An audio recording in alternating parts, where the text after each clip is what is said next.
won more than a dozen major journalism awards, including his 1970 Pulitzer Prize for uncovering the My Lai massacre in Vietnam.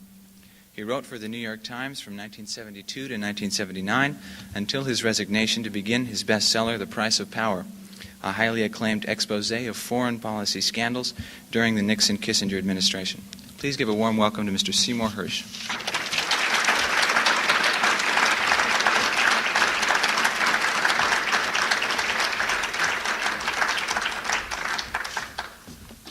I'll say, if you can't hear, holler. The mic seems fine. Great. Sometimes I tend to mumble. What I thought I'd do is tell you what's on my mind, and we'll entertain some questions, and I guess I ought to begin. And I think we could probably have a conversation, if we want, afterwards, just in terms of any ideas you have. I ought to begin by just bringing you greetings from Washington, where the first acting president of the United States has had a couple of great box office weeks. I guess they call it BO out here. I don't know who he's playing, Wayne or what. But for those of you who don't know, haven't been listening to the newspapers, it is true that American forces did successfully invade Luxembourg this morning, and we'll be in Monaco by evening, and perhaps the Seychelles next week. And there won't be any country under 125,000 that'll be safe from American forces, I guess. I come from a long line of in my reporting, I come from basically a very simple position of morality. It seems sort of Pollyannish. I am a moralist, and I'm always baffled by this incredible contradiction in our society, which is that all of us place, as in all societies, we all place such a high value on integrity and honesty in our relationships. We don't want our children to lie. As children, we don't want to lie to our parents. And in any long-standing relationship we have, we all value, again, the same basic notions of integrity and honesty, and yet we don't seem to place the same burden on the men at the very top in our government. It's sort of a great mystery to me. I don't know why we don't ask as much of the men at the top as we do of our own children. And I'll leave it to some of you to figure out what some of the problems are. I just do know that, and how to get around. I'm very good at pointing out problems, not very good at solutions. One way I look at it is I can't tell you how many people have come up to me since my book was published and said, "Oh, come on, Cy, for God's sakes. So what if he cut a few corners? So what if he told some lies?" You know, it's an immoral world, and we have to operate immorally. And this is the standard sort of gambit. I think we all understand what Reagan's really doing. Reagan's really telling us, I think, in a rather honest way, that if the Russians are allowed to operate in their sphere of influence, what we concede to be their sphere of influence, Afghanistan, Czechoslovakia, what are we having a fight back there? If they're allowed to operate, anyway, the point is if the Russians are allowed to operate Poland, for example, we too have the right to operate in our sphere of influence. And I think it's as simple as that. If Russia wants to call the attempts of Poland and the activities in Poland to, the way the Russians described their takeover in Poland was to denounce counter-revolutionaries in Warsaw, fueled by the CIA. Would be that the CIA could be so good. I think a perfectly apt analogy or parallel would be the Reagan administration's insistence on describing what's going on in Nicaragua as being fueled by the KGB. I think both cases you have the same sort of cynical approach, and I think it works very closely. It's a certain symmetry. I don't think most Americans want to accept it. I think if you look at the world today, this notion of fighting immorality with immorality, you have to look at where we are right now. We are in Central America in a big way, obviously. Largest army there is the CIA. I'm sure you all know that. Grenada, of course. We're going to have a long occupation there. And we will find out, too, eventually what all of the issues were there. I'm sure everybody accepts the fact that we don't really know what the issues were that behind the invasion yet. We have American forces in Beirut, where the Muslims and the Christians, as I.F. Stone pointed out the other week, have been after each other, fighting each other viciously for 13 centuries, which is roughly 12 and a half centuries before the Russian Revolution. So if Reagan wants to insist that it's all basically the fault of the commies through the Syrians, I think he's misreading history pretty severely. We have an Iran and Iraq, another potential area of conflict. The United States has a flotilla probably there by now, Marines and another carrier. There's threats to stop the straits there through which most of the supertankers laden with oil come through. And Reagan has said if there's any serious attempts to block that passage, we will get active. We've just withdrawn some troops who were on patrol off the northern coast of Japan looking for the remains of the downed Korean airliner. All of these are major events. Central America, Grenada, Beirut, farther in the Middle East, Iran and Iraq will also be a big story before they're done with it. If they weren't going on, we'd have some incredible crises to face. That would be dominating the news. I think the dispute between North and South Korea is far more serious. Again, it's a chronic problem. The assassination of a number of South Korean officials is going to do nothing to help the situation there. When I used to look at these things 10 years ago, I was into nuclear war planning for a little while. At that time, the planners, the men in the military and State Department who thought about such things, and the think tank people, they would generally pick North and South Korea as the most logical place for a nuclear war, nuclear device, the use of a nuclear device.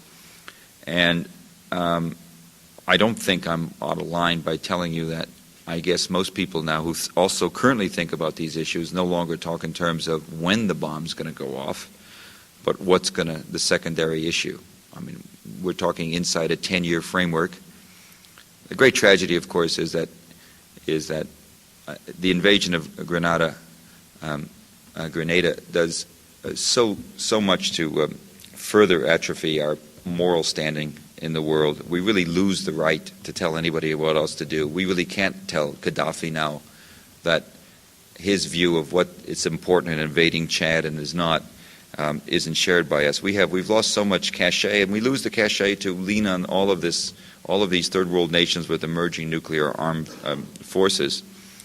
I do think you ought to know that if you don't, that getting back to the nuclear weapons, one theory is if the weapon goes off, as most people think it will, inevitably combinations and permutations, whatever kind of war games they do mathematically.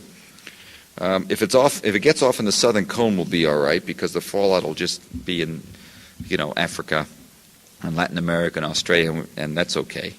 If it's here, apparently the currents is such that we won't get much fallout. If it's up north in this hemisphere, I guess it's going to be whether or not either the United States or the Soviet Union will think in the next hour or two after the incident whether their manhood's been challenged effectively or in such a way that they have to respond. And if they do, of course, it's the end of civilization. I think it's as simple as that. I think it's one of the reasons that I'm totally for the freeze movement, having been somewhat concerned about the practicality of it, but forget it. The fact is the freeze movement is an expression of all sorts of people in America. That the whole business of nuclear disarmament is too important to be left to governments. The old joke about armed war too important to be left to generals has been changed now. We're not going to get nuclear disarmament if we leave it to governments. I think it's very clear. Again, if we hadn't had all of these other crises, as I said, North and South Korea would be a big issue. We'd also be looking very hard, I think more avidly, at the Philippines, where Mr. Marcos's sort of true colors were demonstrated to a lot of his opposition when he had, or indirectly or whatever, there's no evidence yet, but I think we'll find some, that the assassination of Aquino in August was related somehow to Mr. Marcos directly or his wife or to their allies. And what you're going to see in the Philippines is this. You're seeing a growing insurgency movement right now. You're going to see Marcos calling them lefties and communists. The United States will intervene, of course, on the side of Marcos, since we have a lot of bases there to protect.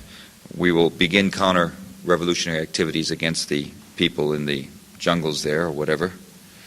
We will eventually do what we've done so many other places in Vietnam, most notably, drive a group of nationalists to the left, make good little commies, if that's what we want to do. I guess the the wish, or whatever the cliche you want, the wish will father the thought, or whatever, the action anyway, we'll end up having a pretty serious left-wing insurgency there. And of course, we'll be on the wrong side. And anybody that doesn't think it's going to work that way is just not looking at history. It's going to work that way. We are now trying to install the Pershing II missiles in Western Europe, basically in Italy, West Germany, and England. That's going to cause a lot more disarray, whether they go in or not. And by the way, one of the consequences of moving the missiles there, of course, is theoretically, we reduce the amount of warning from a land-based missile from around 15 minutes that you have from the missiles in Montana, elsewhere in the Rockies, to the Soviet Union, about a 15-minute drop. When you get strategic missiles in Western Europe, you're talking 3 to 6 minutes.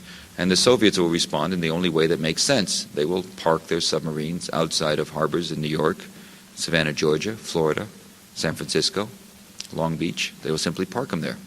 And we will have a new issue next year at some point, the Soviet threat from off our shores. I mean, what else can they do? I don't think we leave them much options. NATO, of course, is in its chronic disarray, but that's so boring. That seems to always work out or not work out. But that's also an issue. I mean, I do think even the West Germans, Mr. Kohl's government, is having a great deal of problems with the Reagan administration, a lot more than you might understand from reading in the newspapers. We now have the aftermath of the Korean airliner incident, which was manipulated, I think everybody now understands, very dramatically by the Reagan administration, looking for some votes on the MX and others. Quick hit at the commies. If anybody doesn't understand, let me tell you that one of the great things about military men is if they're told that they're attacking a spy plane, it doesn't matter what the plane. They could have had Bambi and Snow White and the dwarfs dancing on the wings. They just would have thought of what a clever disguise and blown it out of the sky. If anybody doesn't think a Soviet Aeroflot liner going off base over Camp David, ignoring wigwags to go down and ignoring cannon fire in front of it and continuing on a path that would take it over to the Nevada test site, if anybody doesn't think we'd do anything else, forget it. We would. Of course we would. Not that what was done was so wonderful, but it wasn't quite the irrational act that was depicted. It ended up being, with the American-Soviet relations, at the lowest point, 15 years, which is very scary in terms of, I think, the burgeoning nuclear devices all over the world. I think for us not have any sort of connection with those, more of a relaxed atmosphere, is very, very distressing. Okay, all these things I've described today, Central America, Grenada, Beirut, Iran, North and South Korea, the Philippines, the Pershing IIs, the disarray in NATO, the Korean shoot-down, the decline in détente, if that Kissinger word can be used, U.S.-Soviet relations. All this is the product of the great notion of fighting immorality with immorality. I suggest to you that you couldn't do much worse trying anything else. And I also suggest to you that maybe we should start looking at the character of the men that we elect a little more.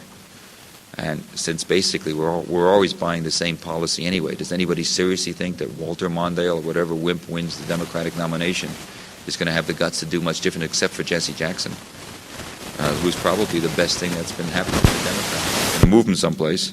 Does anybody think our policy is going to be much different? I don't. I think basically, I'm talking about foreign policy, not domestic policy. There's a distinct difference. I think basically we have to understand that we're going to have to look, the bottom line is going to have to be character.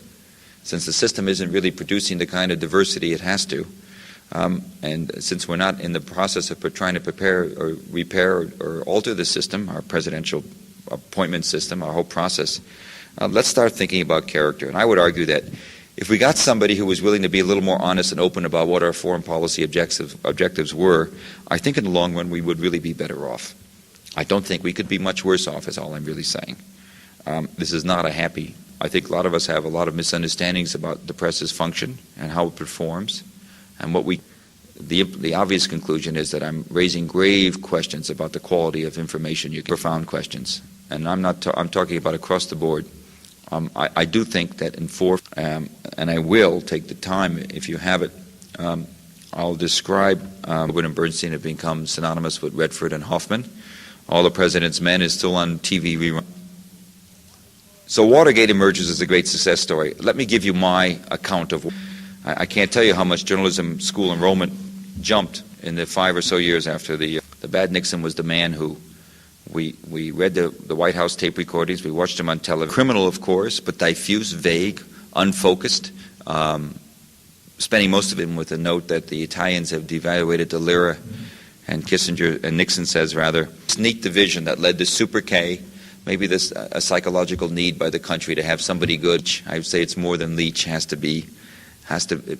inevitably to infect the other side. For those of you who don't remember, don't know, he was a refugee from Nazi Germany, came over here in the late 30s, read his works carefully. By no means was he singularly brilliant in terms of his position than he was, but nonetheless, he was competent. His great instinct, his great facility, it seems to me, was his almost natural inclination as a psychoanalyst. He's an incredible empathy. He could read an audience better. He can read the press better. He can read the particular person he's trying to work on and flatter better than most people. That's an incredibly good skill he has. I have no idea, maybe having to ingrace yourself. I can't even begin to understand where he got it, but I guess growing up in Germany must have been very tense. You must have had an awful lot of confrontations with people that you were afraid of, that you had to work around. I just don't know on what basis. I can't begin to guess at where he got this incredible skill at this Janus face.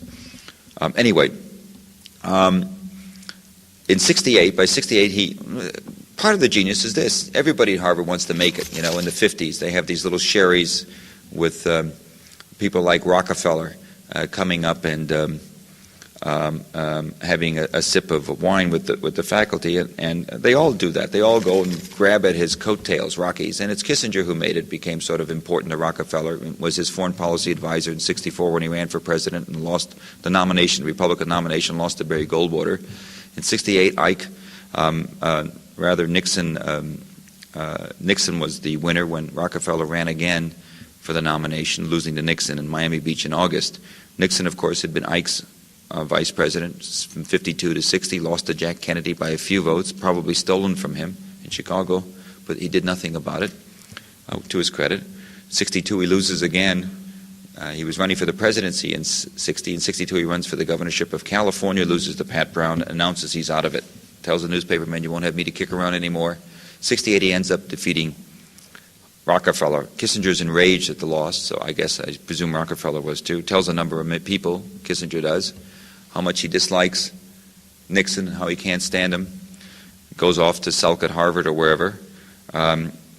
We now know Humphrey emerges as a Democratic candidate, and this is important. Humphrey's only there because Lyndon Johnson, who had taken over the Vietnam War from Jack Kennedy,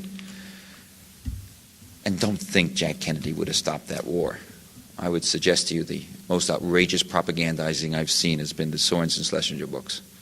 If you go back and reread them, a little less starstruck now. Jack Kennedy gave us a lot of good things, but he also gave us nation-building, counterinsurgency, fortified Hamlet, strategic Hamlet, Green Berets. He gave us a lot of things. He wasn't going to back out in Vietnam. Johnson wasn't going to either. And in 68, he was confronted with a growing anti-war demonstration. I was G. McCarthy's press secretary in 68. I remember coming here in January of 68 for a speech here. Johnson, faced with dissent inside his own party, went belly up. He had a choice. He could have done something conciliatory on Vietnam to please the anti-war people and won renomination, but he went belly up. He wouldn't do it. Humphrey takes the mantle. It's Humphrey versus Nixon in the fall of 68 for the presidency after Labor Day. Second week of the campaign. Kissinger's out of it. He does two extraordinary acts, neither of which were publicly known until I wrote my book, which is one of the big focal points of this summer of my book. Big controversy, but they're worth telling you the way I would like to tell them, which is this. In the second week of September, Kissinger approaches the Humphrey people. He's got two conditions. He tells the Humphrey people, Zbigniew Brzezinski is the man he's seeing, an academic, the foreign policy advisor. I sometimes feel I ought to enunciate a new rule that nobody of Eastern European descent can be national security advisor. It's not very generous, and it's probably racist and all that. But nonetheless, Brzezinski was there, and Kissinger approaches him with two conditions in the meeting. One, nobody's to know about it except Humphrey, who is to be personally told. He offers to make available to the Humphrey forces Rockefeller's private personal file on Richard Nixon, a dirty file. He calls it a shit file, to be honest. So Brzezinski recalled. And Nixon, I don't have to tell you, is as wacky as they come, right? He is. We all know that. And there's a lot of stuff. Believe me, I know some of it. It's really awful. And it would have been handy to have.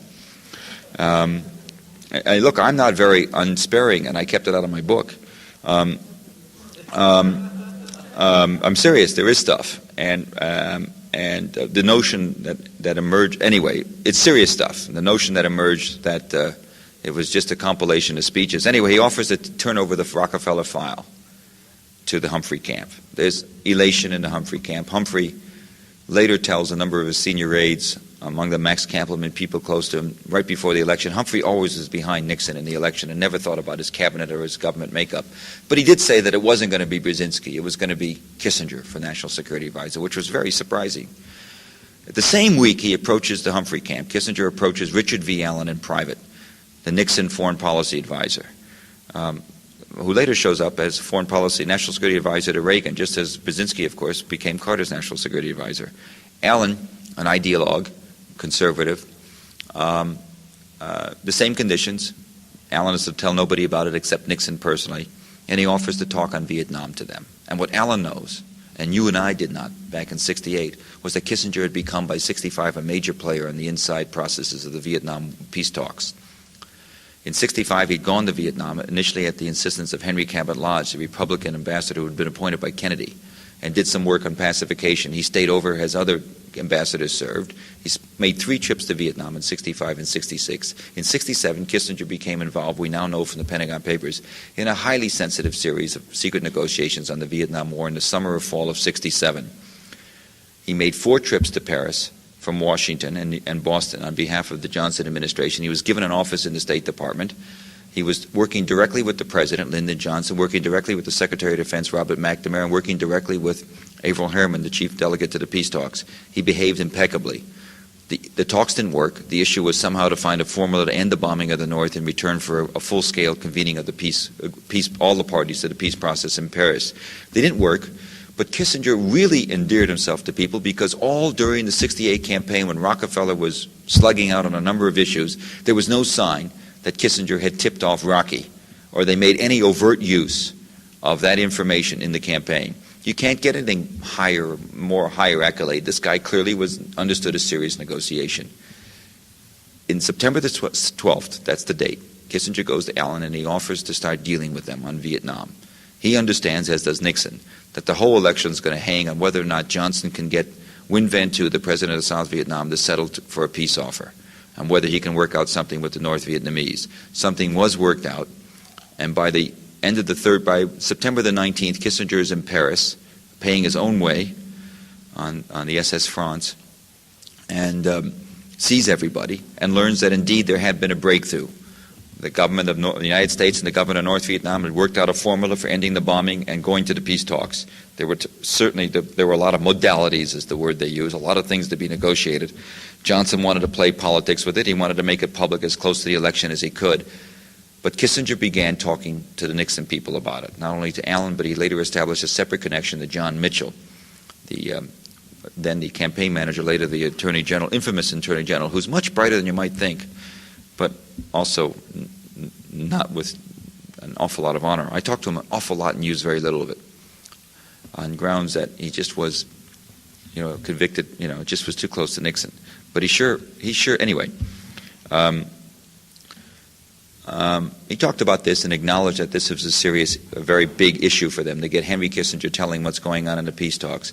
Johnson, we later know from the published memoirs that Johnson went bananas when he learned that Nixon had found out the secret. He ordered the FBI, the CIA, and the National Security Agency, which monitors overseas communications, to get on their case and find out everything they could about what's going on with Nixon.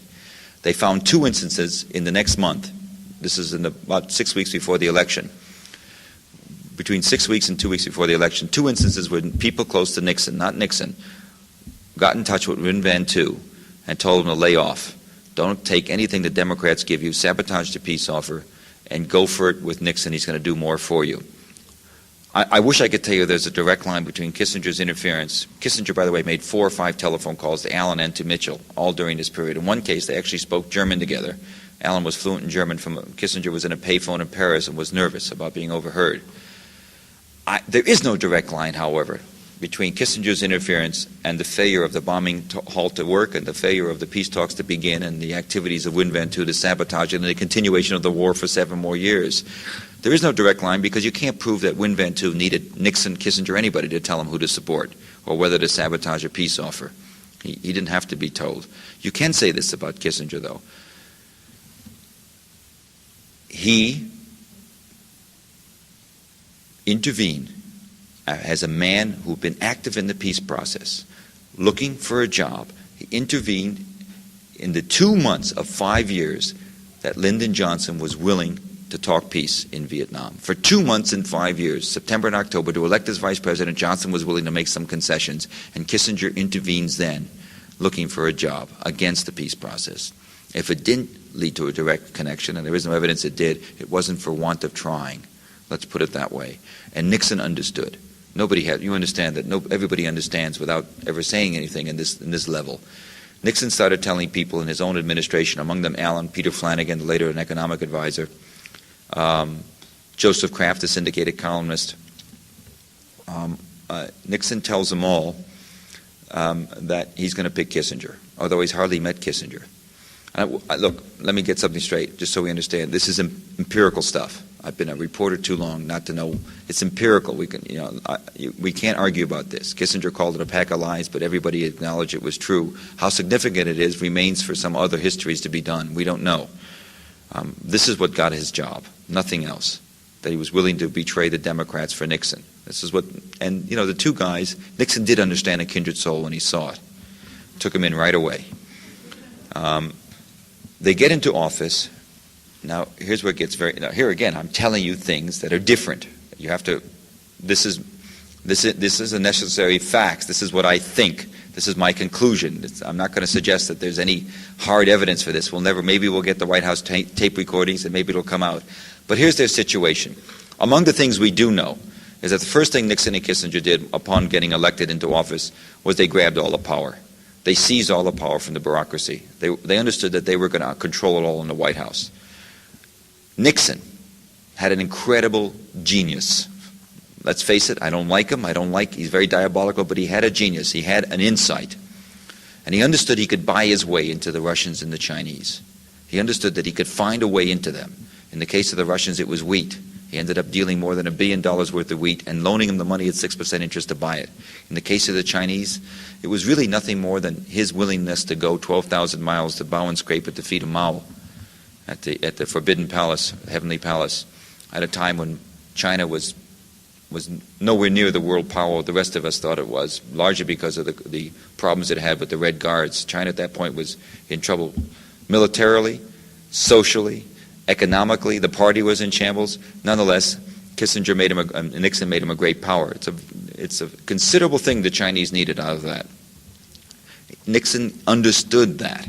I don't know whether he articulated. I don't know if he understood it about getting into office or whether he did right away or whether it came to him in the first or second year. And here's the important thing about that. He also understood that he and Kissinger both understood they never wanted to see the communist flag fly in South Vietnam. They never wanted to lose the war. The policy was not the policy as enunciated within 6 months of the Nixon-Kissinger administration was this: we're winding down. That was Kissinger's word to everybody. We're bringing it to a halt with withdrawing the boys, part of something called the Vietnamization process. We're going to bring home the boys. We're going to increase the training for the South Vietnamese, and in the end, there'll be a decent interval. The two sides will square off, and may the best man win. That never was the real policy. The real policy, that was all designed for one thing. You're looking for re-election, and you can't go ahead and start getting tough in Vietnam and win re-election unless you can do one or two other things. You can mute the anti-war demonstration by announcing a Vietnamization, a program that a policy that you don't really mean. And secondly, you can have summits in Russia and China. You can arrange the world's events in such a way that in February '72, Nixon did go to Peking with full satellite coverage. Don't forget the Chinese with their secretness had a way. That was one of the prices the Chinese had to pay to allow satellite coverage in their network coverage. We had Nixon for breakfast every day. And then in May, Nixon goes to Moscow for the SALT talks, 3 weeks before the Democratic nomination, which is worthless at that time. He's allowing the Russians and the Chinese to re-elect him He's allowing the Russians and the Chinese to have him described as a man of peace. At the same time, he's got a free hand in Vietnam. He can win re-election and still carry out the war. This is not bad stuff. This is very, very shrewd politicking. And a major, I mean, you can't underestimate it. The message is, how do you tell the public you're winding down, and how do you tell the other side we want to get tough? And the first thing they decide to do is in the spring of '69, they decide to escalate the war in Cambodia. Cambodia had been a neutral country, Prince Sihanouk. It had been used, portions of it had been used adjacent to South Vietnam as a staging ground for the communist troops. The North Vietnamese and Vietnamese communists would hit at the American troops, and the South Vietnamese in South Vietnam pull back to Cambodia. The argument was, let's start taking them out, let's hit them directly. And by the way, let me say, I think a president has a right, if he so chooses, a newly elected president, to begin bombing if he wants to bomb as a condition for saving the American forces and winning the war. Regardless of what I think about it, he has a right to do it. I'm not taking issue with that. I'm taking issue with the fact that he decided to do it and not tell anybody about it. That's where I'm into him. That's a very significant departure from previous practice. And by the way, everybody inside told him not to do it. There was it wasn't a question of it was just everybody said, if you start bombing, all of the advisors, you're going to drive the communists further into Cambodia and threaten Sihanouk and eventually have a war there. But that they didn't care about that. They wanted to do the bombing. They began bombing in secret March 16, 1969, using the B-52s. The bombing was done so secretly, there was a double bookkeeping system kept. The B-52 bombers, the pilots and bombardiers would get targets in Cambodia, drop the bombs, and then come back and falsify the records, debrief them falsely. In other words, brief them to their intelligence officers of being in South Vietnam. It was done by the White House. We're talking about 3,630 missions, over 100, and heavy bombing. Amazing sort of bombing. In May, the New York Times writes a story, Bill Beecher, saying we're going to put B-52 bombs in Cambodia. Beecher doesn't know that it's falsely reported, doesn't know that it's, in fact, by late summer, Kissinger's personally picking the targets. It's fun stuff. Wiretapping begins, some of them, among them Beecher. Within 2 weeks, the FBI, which is very nervous about this wiretapping, it comes directly to us, hey, we're not finding anything. These guys aren't leakers. It doesn't matter. 4 men are wiretapped that are news. Joan Kennedy, personal friend, who would call every night talking about her long-standing soap opera with Ted Kennedy, would read what his aides thought about him, what they were telling other newspapermen. The taps were on Freddie Defense or William Rogers, the Secretary of State, who were really the most feared men in the administration. Not because, hero of my book, Laird was against the Vietnam War. Laird, the guy I remember from the New York, instead of a snout, a B-52 bomber, for 4 years he allowed him on the war. They're cut out of much of this stuff, by the way. Nixon and Kissinger didn't have the guts to tap their own cabinet members, but they tapped the men close. A Harvard professor close to Kissinger, very bright. In July, August of '69, he leaves the defense, and a number of men, Averell Harriman, he helps him write articles against the war, and eventually he joins the eventual '72 campaign. The tap on Halperin is to be kept on at all costs. Scripts are to be kept. Among the things that's astonishing about it, well, let me tell you one of them. He had a wife named Mrs. Halperin, became, like a lot of people in Washington at that time, convinced their phone was being tapped, wiretaps, by people in the government. For this book, with the condition that anything I would try not to use anything. In this case, I got permission to use a couple of lines. One conversation, late '69. Here's the FBI taking it down verbatim, remember. Nixon wanted it verbatim on Halperin. The tap goes till February 7th. Beeping, she says to her mother-in-law. At this point in the transcript, the FBI agent monitoring it, being on the line, Ina has a complex. Her phone is being tapped. In the spring of '70, Nixon invades Cambodia on the ground. If you remember that, the Kent State intrusion, 4 students are shot at Kent State. Nixon goes on television to explain it. He tells the American people, obviously, bad summer for Nixon. Let me wrap this up. Bad summer for Nixon, '70. That its nominees since Eisenhower lost Lewis Strauss, the Secretary of Commerce, in '59. In late summer, he authorizes the CIA to begin a full-scale domestic operation against his anti-war critics and against American black radicals in the States, in total violation of all standing orders and violations and understandings of the CIA operations. Johnson had the CIA do some domestic stuff, but Nixon orders them to go full scale. 50 men or more agents are running nets. We never will know the full scope of this. It was codenamed Project Chaos, of all things. It was investigated by the Senate Intelligence Committee, but they relied on the CIA for the evidence. That's a hopeless situation. Later that summer, Salvador Allende stuns the White House by winning election.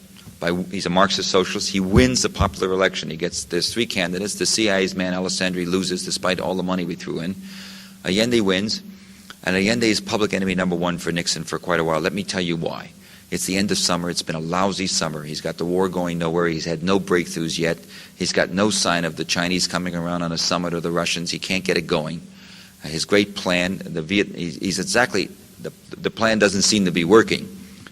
Although most of the public doesn't know what he's really doing, it still is. He's being blown away. He knows he's going to do badly in the fall congressional elections, and he's worried, as he says in his memoirs, about re-election.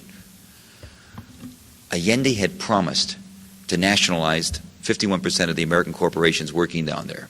One of the companies down there, Anaconda Copper, had a mine that made $500 million in profits between 1960 and 1970.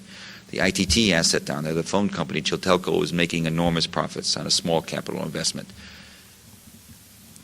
Nixon orders the CIA to kill Allende if possible, assassinate him. Secondly, if they can't do that, make it overthrown by force if possible, stage a military coup. If they can't do that, make it impossible for him to govern and get him eventually. The wrong question's always been asked about Allende. I really spent a lot of time on this. I don't know, 40,000 words here. The wrong question's been asked. I got inside the operation through a fluke. I got into one of the guys who was down there with the mission to hit him. Understood it was not national security but corporate security at stake, and so did most of the CIA station, but of course they kept their mouths shut. The question that's always asked is this. In September 1973, Allende was murdered and overthrown. Was the CIA involved that day or that week or that month? The answer, of course, as far as we know, is no. Wrong question. The question should be, what did the CIA do between 1970 and 1973 when he was overthrown to make it impossible for him to overcome the very real political and economic problems he had? He might not have done it anyway. There was always a lot of problems in that country. The answer is we'll never know. Nixon's involvement was only because the head of Anaconda, Jay Parkinson of New York, and the head of ITT, Harold Janine, had put a lot of money in 68, and he wanted to make sure they were coming through in 72. That's speculation. I don't have it hard. I don't think there's any other conclusion to draw from the operation. It was not national security. There's CIA reports saying our national interest is not at stake. It's really a low point for a president. In secret, 71, Ellsberg puts out the Pentagon Papers. Full court press against Ellsberg, Nixon and Kissinger. Kissinger's upset because he had brought Ellsberg's a genius on Vietnam, and he brought Ellsberg in as a consultant in the first 6 weeks of his administration. Here's Ellsberg in the Nixon White House, working away, typing papers on Vietnam. Then he goes out and leaks it. I think Kissinger's fear was a reflection on his judgment. I don't know. The White House plumbers are set up. G. Gordon Liddy, E. Howard Hunt. They break into Kissinger, into the office of Ellsberg psychoanalyst here in Beverly Hills in September, over Labor Day 1971. With impunity. Liddy tells a stewardess on one of their trips, we know this from grand jury proceedings, that he and LaHunt were higher than they were higher than the FBI and the CIA. They were in a secret White House police unit. And by the way, some of you must be interested in studying this period. The Pentagon Papers, let me again tell you why they're so important. The Pentagon Papers are important for this reason. We know how bad the language was and the fuzziness of the Nixon White House from the White House tapes. The Pentagon Papers are different people. This isn't USC. This isn't Haldeman and Chapin. This is the Harvard cream and the best and the brightest. This is John McNaughton, McGeorge Bundy et al. And the language is wonderful in the Pentagon Papers. Precise, clear. Guess what? The morality is the same. It's the same arrogance as Nixon had in terms of foreign policy. It's the same notion that the public doesn't have to be told everything and you can operate without telling the public, and you don't want to tell the public. For example, in 64, it seems clear from a reasonable reading of the papers, as Johnson is running against Barry Goldwater in the 64 campaign and denouncing Goldwater as a bomb thrower, his little brain trust, recorded in the Pentagon Papers, are busily planning the escalation of Vietnam. The problem we have in this country doesn't just go to Nixon. The problem we have is that all the presidents we've had since 61, Kennedy, Johnson, and up, have had two basic rights that we've granted them in our society. Two sort of divine rights, King Jamesian rights. One, the right to engage American boys overseas without adequate consultation with Congress or the American people. And two, of course, the right to lie about it. That's no other question. If you don't think that's right, well, I don't know. Anyway, let me wrap this up. Let me tell you why I'm talking about all this. Hunt and Liddy had the Watergate break-in team with them, of course. Sturgis, Barker, Martinez, Gonzalez. They went into the office of Dr. Fielding here in Beverly Hills. In April '72, the same team was ordered to go into the Watergate offices of Larry O'Brien, Democratic National Headquarters, and put a bug in. They do it in May '72.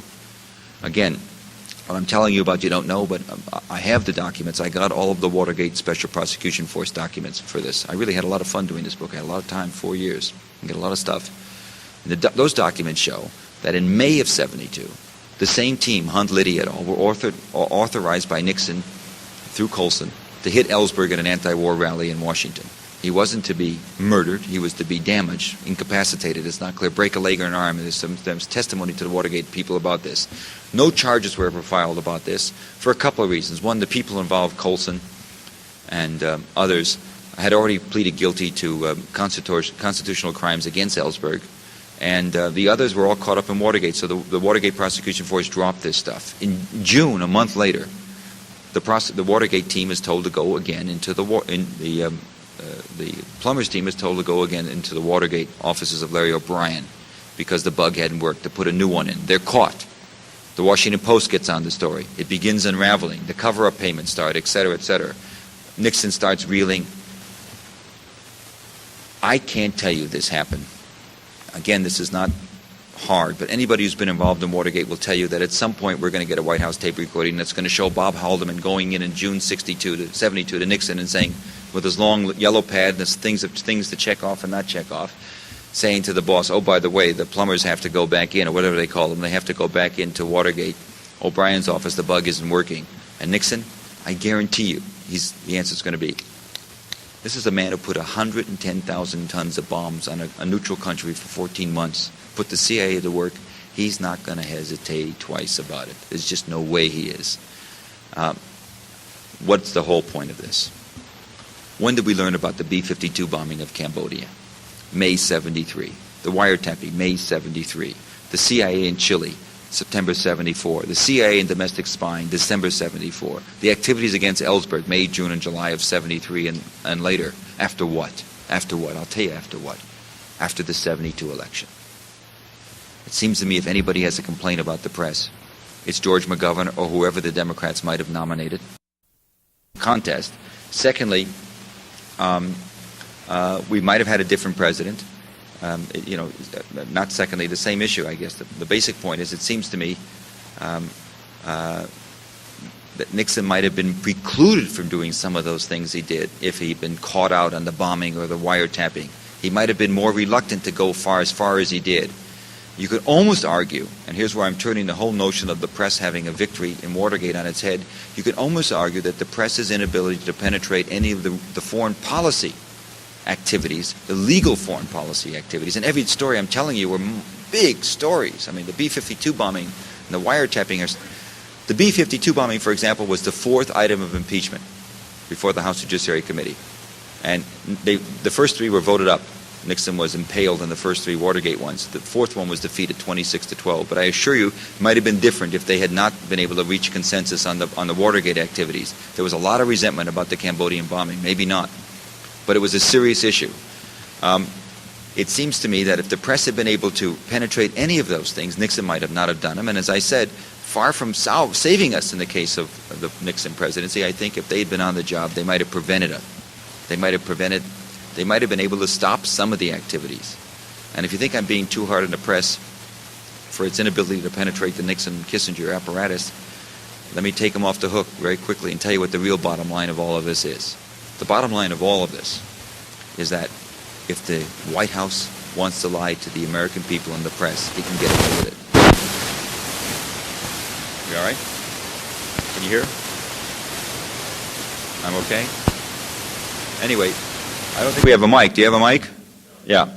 As I said, let me just say, the bottom line is if they want to lie to the American people, they can get away with it. That's really the story. I'm going to take the press off the hook totally. There's no way we can penetrate. We couldn't penetrate the Nixon-Kissinger White House. I guarantee you we're having the same problem penetrating the Reagan White House. It's just I don't know what you do about it. I think that's one reason you better not looking for the press for salvation. If there's going to be a social revolution in this country, don't expect the press to lead it. It's not even going to know about it for 6 months. And the fact is that the answer is going to have to be is we're going to have to start being more prudent and careful about the people we elect. And maybe one of the solutions is going to be we're going to have to start paying more attention to the character, since I don't think it makes that much difference given the candidates we have necessarily on foreign policy. There's a big difference on welfare programs and other things between the Democrats and the Republicans, obviously. But on foreign policy, history has shown very little difference. Kennedy equals Nixon. And I think we're going to have to start paying more attention to it. That's the message. The message is, forget Congress too. I'll throw that in. Give them a D- for the last 30 or 40 years. Congress just failed. I think it's the vote that Congress took on the War Powers Act in connection with the 18-month extension for Reagan in Lebanon is going to go down in history as bad a vote as the 64 Gulf of Tonkin resolution. They just have failed so utterly. And the leader, O'Neill, and the others are just doing an awful job and deserve nothing but the back of our hands in terms of electoral politics. I don't think it'll happen. There we are. That's my message. Let's do some questions, and we'll get out of here. Feel free to leave, by the way. I don't need it. It's all right. Yeah.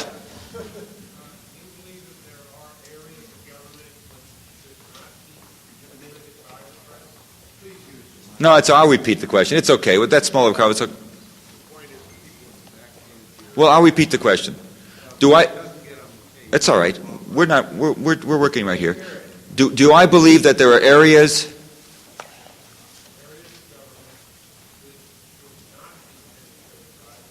Do I believe there are areas of government which should not be penetrated by the press? I think there are some stories, that don't make good, some secrets, for example. Let me say categorically, I believe in the First Amendment. I believe it's the government's job to keep it secret, my job to find it out. And I think nothing can bar me from publishing. And the fact is, the way it works in our Constitution, the way it works in this wonderful free society we have, is there's nothing between me and publication. There's nothing. There really isn't. When I was working at the New York Times in the 70s and bopping off these national security stories, a lot of that stuff about the CIA that I mentioned and the B-52 bombing and the wiretapping, I had a lot of those stories I wrote. There was nothing to prevent me from publishing it, except we would get a lot of documents, except common sense, of course. There were some items we didn't publish because we thought as responsible citizens you don't want to. And also, the real secrets don't make good stories. If the American Polaris fleet is going to be operating at 14,000 or 5,000 foot depth in this particular location and making these turns, it's a lousy story. It's probably the most important thing you could give the Russians, where to calibrate their ability to track our submarines underwater. But it's not a good story. The American Polaris fleet is going to make some right-degree turns tomorrow. It's not a good story. So there's some areas by just sort of inevitability. Some of the communication intercept stuff, the NSA stuff, some of the code breaking. It seems to me not only is legitimate, but it's not a story. But I would never rule out the right for the press to obtain any information they can, if we can get it. The classic example given is the Pentagon Papers case when the judge asked the New York Times reporter, what about a troop ship moving? If a troop ship's going to leave and your newspaper learns about it tomorrow that it's going to leave, should you publish the date of its leaving, knowing that the U-boat pack's out there in the Atlantic? And the Times lawyer, I've forgotten his name, out of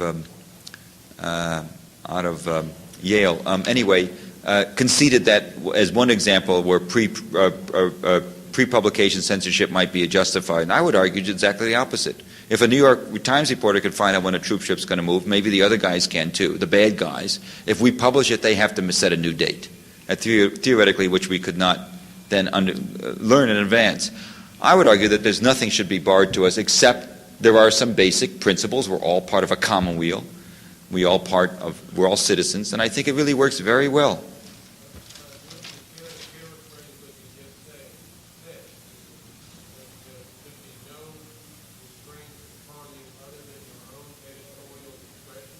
Would it be fair to paraphrase what I just said to be that there should be no constraints on us, the press, other than our own editorial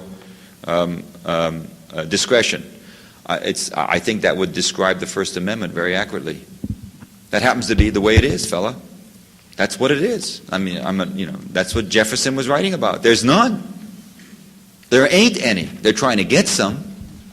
But, I doubt if even this court, I doubt if will uphold them. The fact is there are none. There's no restraints. It's our game. Yes, sir. Mr. Please, what was some of the good dirt about Nixon that you left out? Where did it come from, and why did you leave it out? All right, look, I wrote a lot of stuff in my book about Nixon being a drunkard and Nixon being a racist for the simple reason I thought they impacted. His racism impacted on the policies in Africa, particularly in the Biafran War. When he understood the issues of the Biafran War and chose not to act, although many thousands of black Africans' lives were at stake. It was just not important enough for them to be concerned with. The drinking was a chronic problem because a lot of policies, Nixon was a very heavy hitter, and a lot of policies were not carefully considered, particularly after the first year. He stopped working. He was a hard worker the first year, and a lot of times he would make decisions and make calls on the basis of being enraged. The material I left up dealt with very intimate family stuff, and I wish I could say, for example, that after some family altercation, let's say, Richard Nixon was. I'm trying to put this in a way that's consistent with. I could find no evidence that whatever particular personal problems he had impacted on foreign policy, and I was writing about foreign policy. I think the racism impacted on the policy in Africa. I think the drinking impacted generally on the policy making throughout. Let me read you something. Let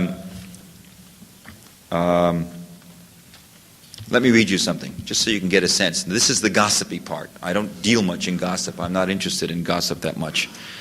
But the most important documents in the Nixon White House were the diaries that were kept by Kissinger.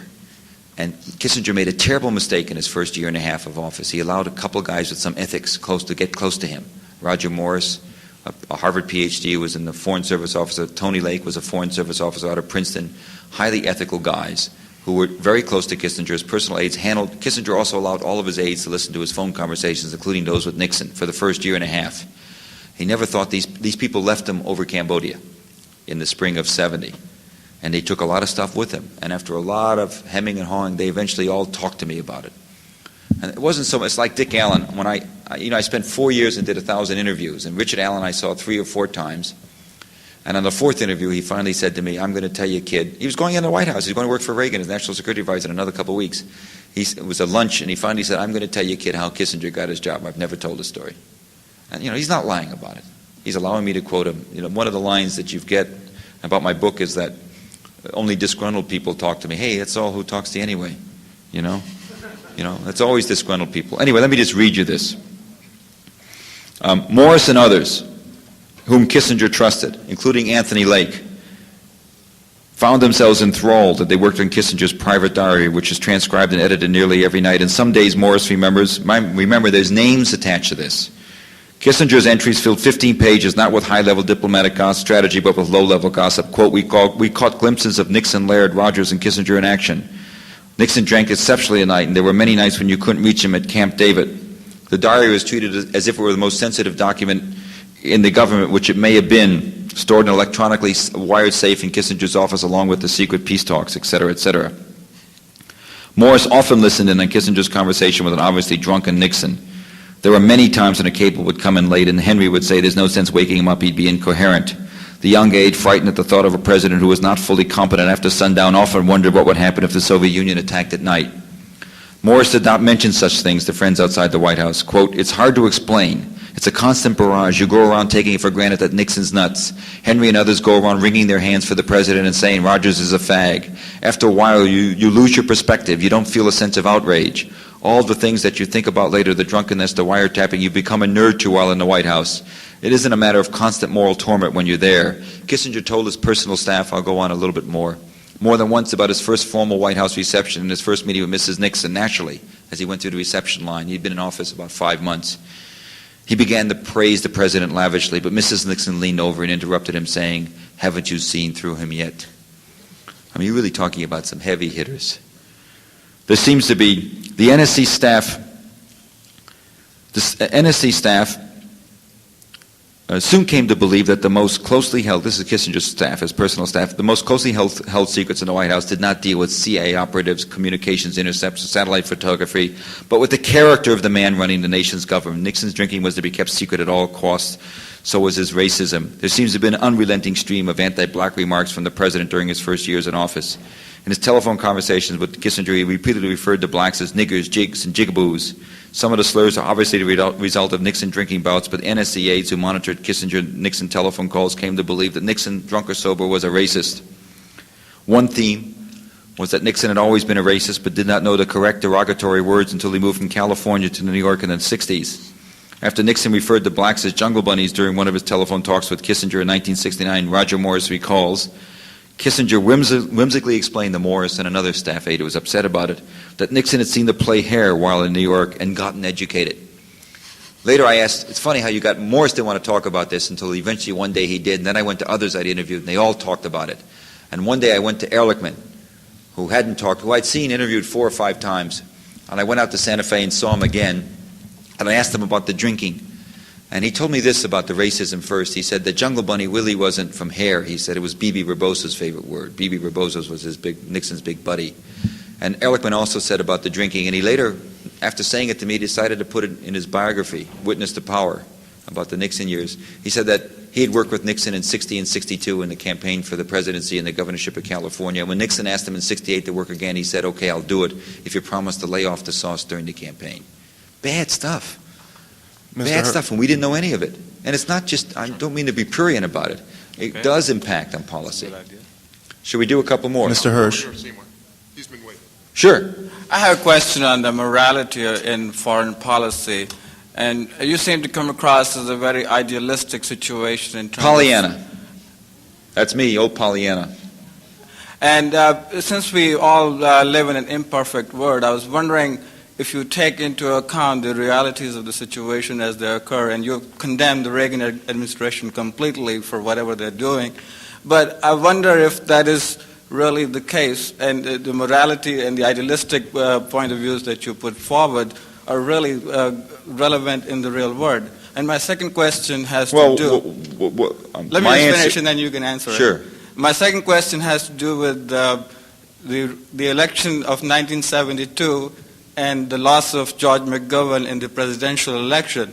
And I submit to you that the Republican Party could have nominated anybody and George McGovern would not have won in that particular election.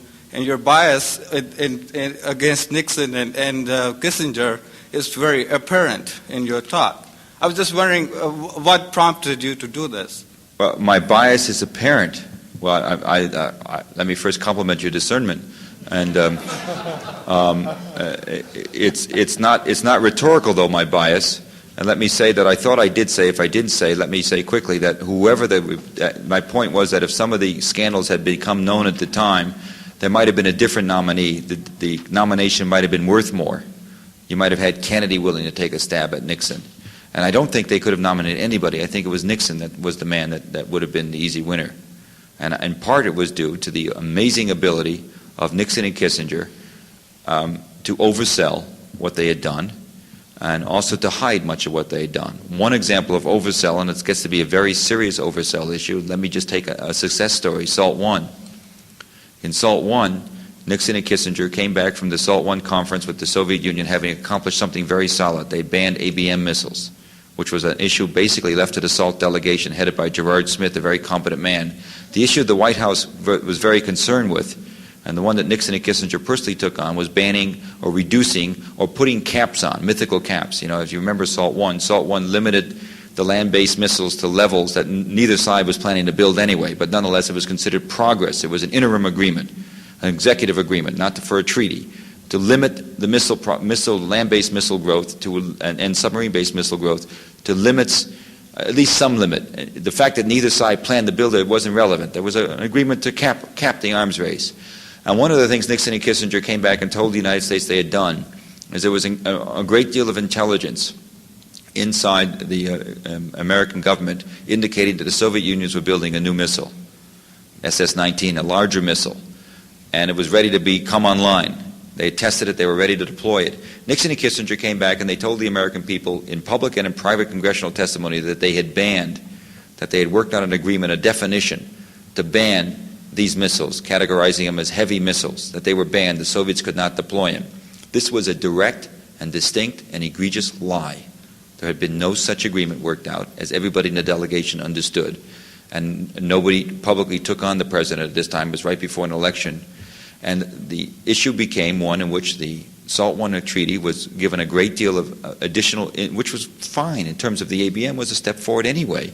But what Nixon and Kissinger had negotiated personally was a ban on land-based missiles, a definition, a process of defining what a heavy missile and what a light missile was. They deliberately and distinctly lied to the American people about it. The legacy of this, not apparent in '72, was this: when the Soviets did begin to deploy the missiles, as they had every right to do under the agreement, they were accused of cheating. This is an accusation that still lingers today. I would argue that the overselling and the lying about the SALT I, what really was accomplished by Nixon and Kissinger in Moscow, the overselling for immediate short-range political goals, that is to keep on driving the Democrats into the hole, led to really the lack of trust in the Soviets in this country by a lot of serious people, and allegations of fraud, and also led to the inability of SALT II. SALT I did not become SALT II. It's a very, very serious charge I'm leveling. It's not just bias. It's a fact that they lied. It's a fact that the administration, people inside understood it. It's a fact they did it for political reasons. I think that's worth reporting about. As for the question of morality and immorality, that's your first question, I would simply say that we're fighting immorality with immorality, and we're doing great, aren't we? Mr. Hersh? Yes. I think maybe you let the press off the hook a little too easy. Even in your talk today, you found it necessary to explain to this audience, which is probably more well-read than many, what the NSA was. Yet there's a book out on the NSA, and it's a good book, and it's Bamford's book, The Puzzle Palace, describes the incredible extensiveness of the organization, the fact that it's 10 times more highly budgeted than the CIA, and yet it's been published, and even people here don't know about it. Doesn't the press have a role, even after the fact, when something like that's published, to avoid this censorship of obscurity that happens when, because some of the stuff in that book is, if it had been known one event at a time, the stuff that Bamford wrote about, any one of those scandals would have made front page news as a result of it being published in a lump. It ends up getting a book review. Can you comment on the role of the press in changing that? Because that's stuff that already is out. The press's inability to learn from yesterday, or to deal, even to begin to deal with a whole art form called books in terms of nonfiction is really pretty pathetic. Yes. But my point is that, I'm friendly with Noam Chomsky, who's without question one of the most brilliant theoreticians, whether you agree or disagree with him, alive. And the one thing that always amazes me is how he's constantly writing articles and showing how the press didn't do its job. He still has this sort of innocent faith in the press, and that somehow that if presented with the truth or the reality, they will behave.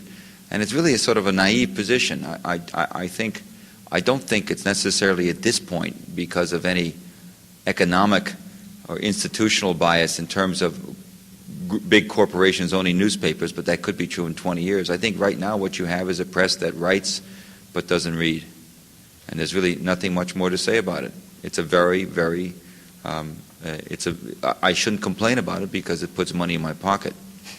But it's very sad that there's so much stuff, particularly I think the network correspondence.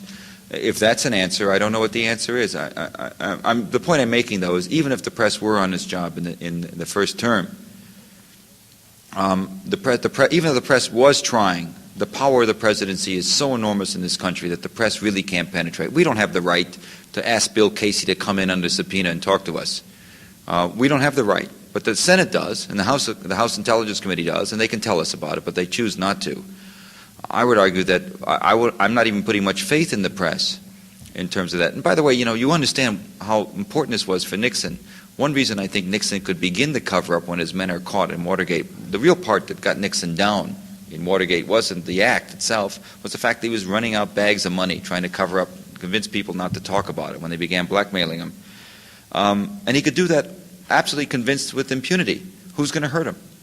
Why didn't Nixon destroy the White House tape recordings after they were made known by Alex Butterfield in 1973? I can give you my own guess. Why bother? Is the press going to get this? Is anybody going to hurt him with this stuff?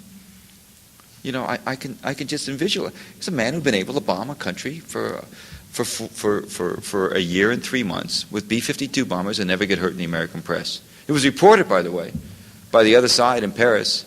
The communists yelled about it, just as the communists yelled about the My Lai incident. Within 6 months of My Lai, the communists, the North Vietnamese put out a full statement in Paris, and we all wrote it off as commie propaganda, I guess. I don't know. I wasn't there. I don't know. I assume it was. So, you know, I don't mean to I can't disillusion you, but we've got some problems. Let's do a couple more questions and we'll go home. Hersh? Yeah. Mr. Hersh, one of the frightening facts as we sit here today is that the villain of your book has not chosen to retire. Nope. In fact, he's now the head of a presidential commission on Central America. In light of what you say in your book, do you think there is any serious possibility that Henry Kissinger will do anything else but ratify the Reagan administration's military policies, militarism, interventionism in Central America? I particularly would like you to say something about the obvious discrepancy that you note in your book between the facts as they're presented to Henry Kissinger about what was going on in Vietnam and his own acknowledgement that we could not win in Vietnam, and yet the fact that he became a major advocate of the madman theory of war, as you call it. No, there's no question that Kissinger's function. Kissinger, you understand, is a consummate toady. He's a very safe appointment for Reagan, and his function is going to be his function is basically, his real negotiation is going to be to convince the few Democrats who might have some other opinions inside his bipartisan committee to support him, which he will do, since his ability to maneuver people is superb. His real function is to come up with a report that's going to ratify what Reagan wants at the right time. A geopolitical report talking about commies in Nicaragua, and the need. His real function is very political. And look, I didn't say anything about the commission for the first couple of months on the grounds you never know. But it's clear. I mean, there's no attempt to run a serious investigation. He's in the press every day. He spends 6 days seeing 6 countries in Central America with a news conference every day and visiting the leader of the Contras, the rebel forces. The CIA paid rebel forces against the Nicaraguan government. If he'd gone down and quiet, if he'd had quiet meetings and never gone public and had serious long visits in camera to these countries, maybe something would have emerged. But I think at this point, as of a few months ago, you're exactly right what his function is. And he's probably got a chance to be Secretary of State in the second term. And here I am sitting here. I'm a guy that my book has sold, 150, 60, 70,000 copies here and bestseller really literally right now in Australia and Canada and England. And if he'd been a lawyer after a book like mine, he would have been able to double his hourly fee, I think. And that's the impact you have. And it's a little less than it should be, I think. But what do you do? We have some problems. Let's do 2 more. Mr. Hersh? Just you got, yeah. Yes, sir. This is about your book, The Price of Power. I think a few loose statements spoils the whole book. It's about, at least I come from India, and you mentioned something about the former Prime Minister alleged that he's a CIA agent. I didn't say that. I said he was paid $20,000 a year by the CIA to give information. Okay, like that is a CIA agent, according to me. Anyway, this charge is so ridiculous, at least to the people in India, that even the communists who hate Morarji Desai don't agree with it. And as a result, your book is not seriously taken anymore, in spite of it being a good book.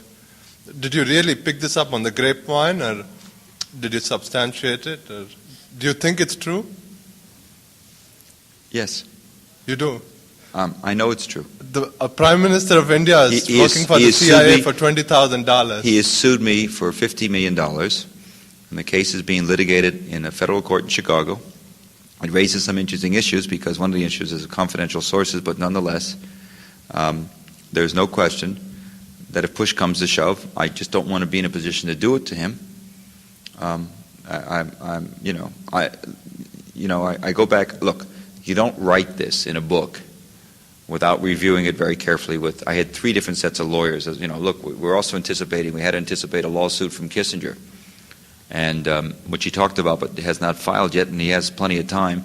You don't write something like this, which exposes yourself to 2 problems. One of them, of course, is an obvious counter suit by him, and the other one is, at the time we wrote it, there's a law, and there still is a law, naming of government agents. The government has passed a law that has not been adjudicated by the Supreme Court yet or upheld.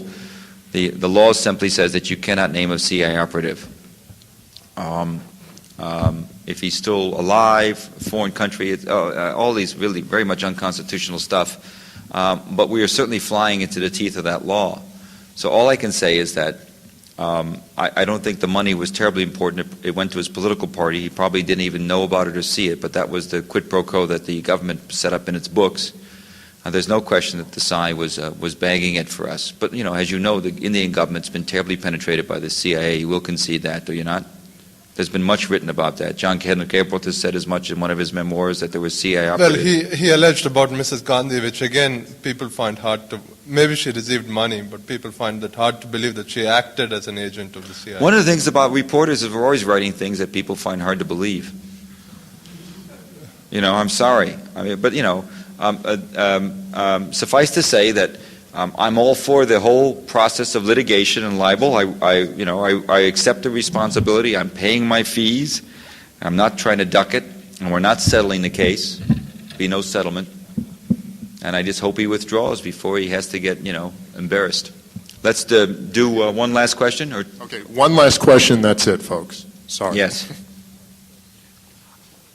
Okay, I wanted to ask you, you said at the end of your speech you think we need to pay more attention to the character of the people we elect.